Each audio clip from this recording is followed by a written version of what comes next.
ஆலயா cotton trending வேட்டிகள் ஷர்ட்டுகள்.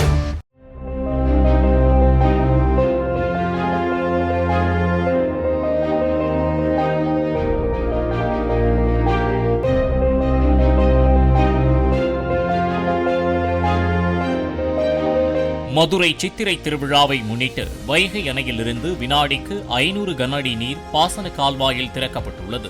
மே 1ஆம் தேதி கள்ளழகர் வைகை ஆற்றில் இறங்க உள்ள நிலையில் வைகை அணையின் நீர்மட்டம் 33 அடியாக சரிந்ததால் தண்ணீர் திறக்கப்படுமா என சந்தேகம் எழுந்தது. மேலும் ஆற்றுப்படுகை வழியாக தண்ணீர் திறக்கப்பட்டால் வறண்டு போன நிலம் தண்ணீரை உறிஞ்சிவிடும் என்பதால் பாசன கால்வாய் வழியாக மதுரைக்கு தண்ணீரை கொண்டு செல்கின்றனர்.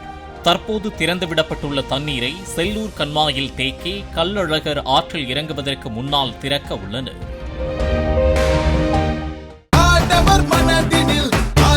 ஆலயா காட்டன் ட்ரெண்டிங் வேட்டிகள் ஷர்ட்டுகள்.